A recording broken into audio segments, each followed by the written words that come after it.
Madam. Madam Ivan. So, hi guys, welcome back to my channel. Ayan, nandito na ang mga bayot galing El Nido. Nakauwi na sila. At pauwi na sila Tito. Before they go home, ngayon ano kaming laruhin. Kasi alam ko, maraming mga nagko-comment, may mga nagbibigay ng opinion nila. Hindi ko naman sinasabi na hindi valid yung mga comments ng iba. Pero may iba kasi na feeling ko, hindi nila alam kung ano yung buong kwento. Kung bakit hindi kami magkakasama na pumunta ng El Nido. Kasalanan ko po ang lahat. Walang ibang may kasalanan kundi ako. Yan ang nangyari. Saya nila dun ang saya.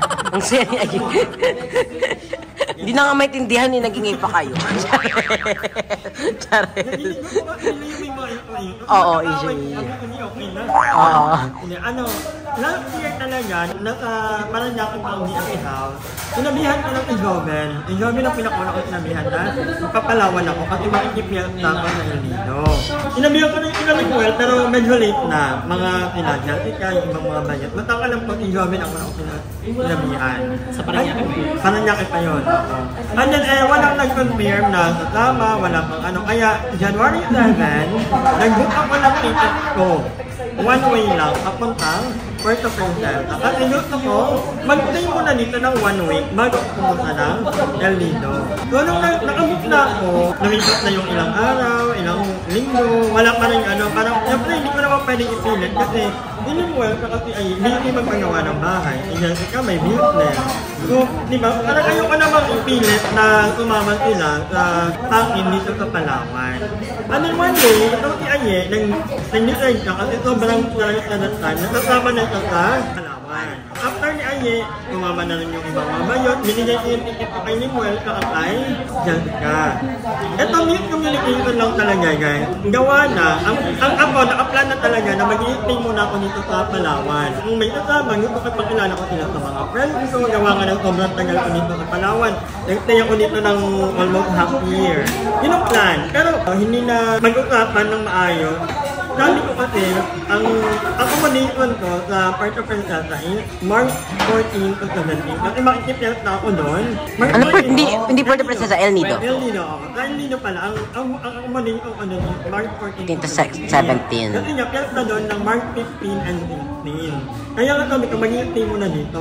Si Nimuel, hindi alam ni Nimuel na malayo ang biyahe ng ano. Actually, lahat kami, hindi namin alam. Hindi ako nakapunta ng BNP House. Si Nimuel, nagtanong kay Darla, kung may accommodation na kami sa El Nido. At sabi ni Darla, meron na. Ang mali ko naman, hindi ko naman narinig kay Darla na ganitong date nga ang El Nido. Ang El Nido namin. Kung si Darla naman, ang sinabi niya lang, oo meron na. At sabi ko naman, meron na talaga. At akala niya, okay, go na yung ano. Eh, hindi naman sila pwedeng magtagal dito kasi nga, hindi kapagawa ng bahay, kasi ka may business. So, nag-book nila ng March 7 to 11. So, nung ano na, nung okay na, hindi ka kasi may kausap din na Emil. Nakausap namin yung ex-deal, yung nakapag-book na kami. Kaya na dapat is, ano sasama namin sila Madam Iva. Tapos yun nga, yung tao na nandun yung nag-book kami, which is si Darla. Tapos tinanong namin, kasi syempre sila yung kasama niya, diba?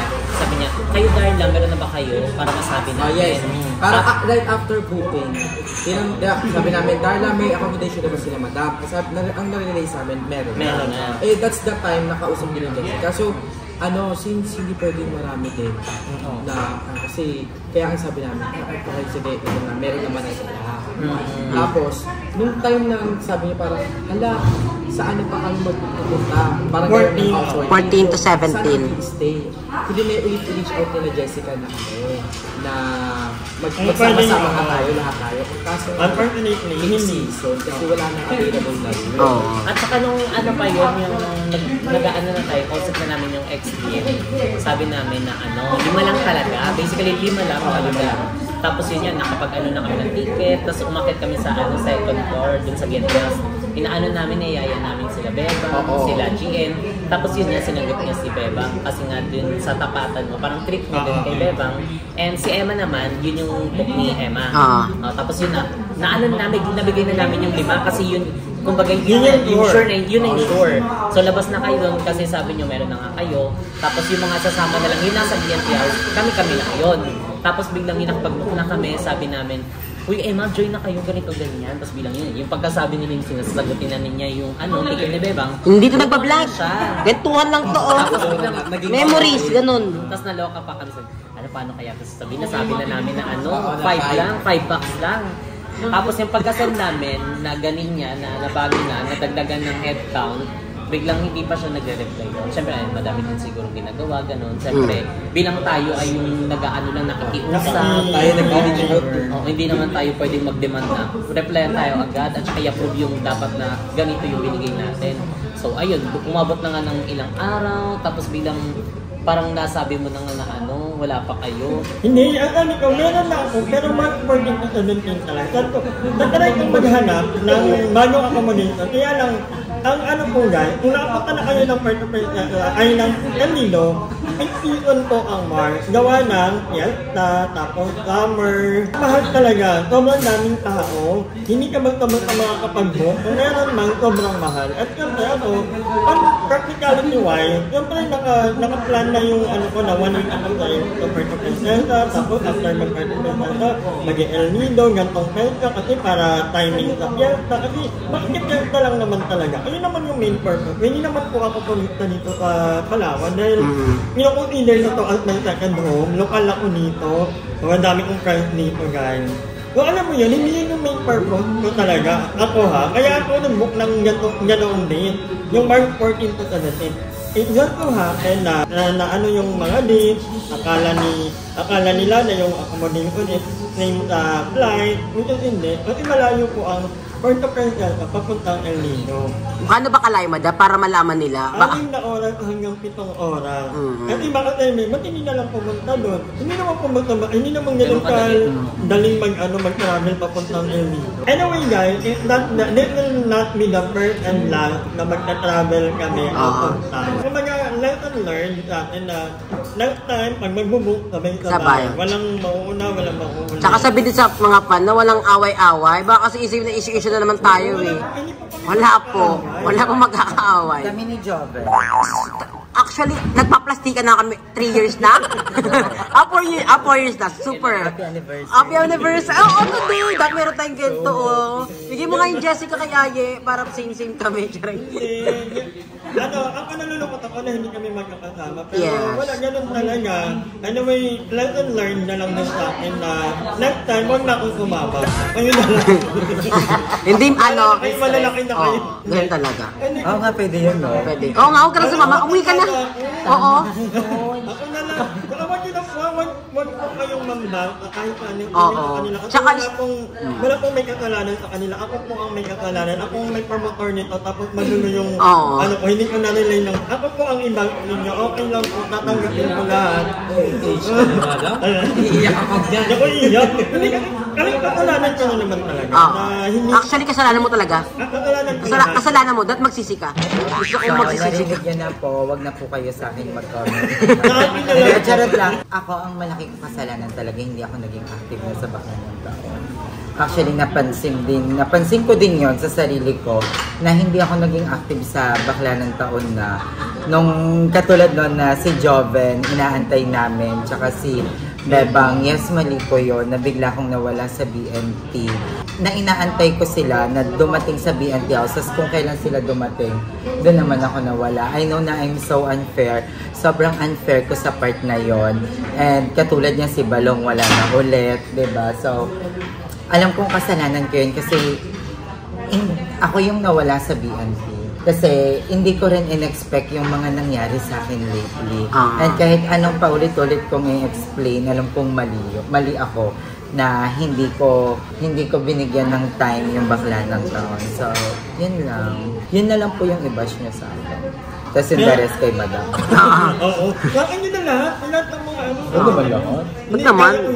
Kaya na kontak mo yan. Baka nagpapaawa ka na naman sa viewers. Kaya ko yan. Ikilaya ko eh. Ito ka ba? Hindi ka ni ano. Pag nakikita ko sila, ibang narabang sila. Hindi naman tayo magkakapareho ng level of tapang. Ako kasi yung tapang ko, kumbaga naka-ano na ako eh. Iba rin yung tao. Iba rin yung amoy, no?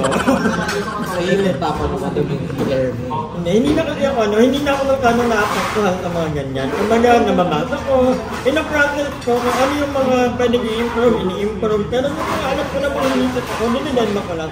Ay, kasi hindi ganyan. Kahit na alam niyang hindi totoo, Na-apektuhan siya, yes. Andun mo, Super. madaling maapektuhan. So alam mo yun, naawa ako sa kanila. Pag nakikita ko din, supposedly, kanina may pupuntahan kaming call. Magpapal dapat kami. Hindi na kami nakapag-call kasi, alam mo yun, hindi ko naman pwedeng pinitin silang umalis kasi naano sila eh, kumbaga may nalulungkot, may may nalulungkot. Nagugutom kami. Anong oras na hindi pa rin bumibili ng ulam? Siyempre, kilala mo naman yan, bakla. Bakla, pagkain kasi gabi pa. Namo naman yung tik-tik yan eh. But anyway, yun lang naman guys. Oo. Hindi na namin pahabain pa kasi mamaya pupunta pa sila ng mga airport. Yung pinakamasakit for me is yung dino-compare ako na maasim, tapos si Bebang fresh. Ayun talaga. Hindi ko matanggap. Ay, hindi ka tanggap-tanggap. Yun ang dahilan kung bakit ko private yung video. Hindi, ay, ang fresh mo nga dun na. I love your outfit. Saan mo nabili lahat yun na?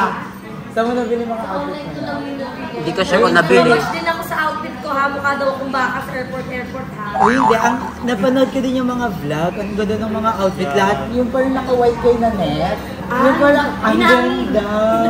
I love it. Pala kang nahuling pusit na eh. Hoy, ang ganda ko doon. Parang yung clean-up na ada pag-iba. Puro kay harutan eh. Sorry. You don't have to so sorry. Alam naman namin, kaya nga di kami nagsasalita kasi alam namin, ayaw namin dumagdag sa problema mo. Diba? Mabigat yung pinagdadaanan mo, yes. Sadyang ayaw lang namin makisabay kasi syempre kaibigan mo kami. Alam, akin nga to. Spaghetti. Alam namin yung problema mo. So, bakla, you don't have to say sorry kasi we as a friend, alam namin yung limitation mo, yung pinagdadaanan mo. So, sino ba dapat unang makaintindi? Siyempre, yung mga kaibigan mo, yung mga family mo, yung mga nagmamahal sa'yo, and siyempre, the BNT production. Carry on.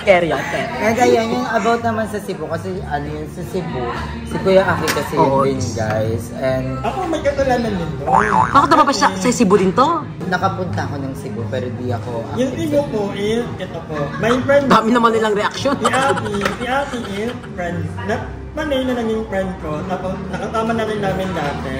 Tinanong niya ako kung nung sumama ni Aye. Sabi, Aye naman kasi, marami niyang iniisip, alam mo yun.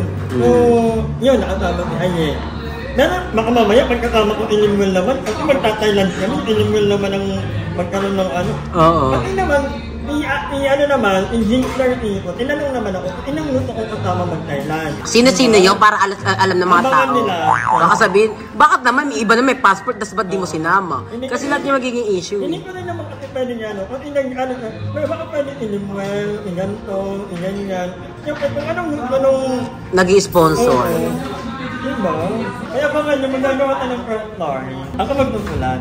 Yun na, sagutin ako. Dapat alam mo ano kakabangan namin. Dahil namin, abangan namin. BBL story. BBL story kayo doon ni Balo.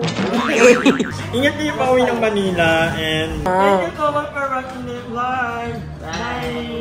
Spread love! Hi! Maraming salamat sa panonood ng video na to. At kung natuwa ka, please don't forget to like and share this video. Mag-subscribe na rin kayo para bongga na. Yun lang.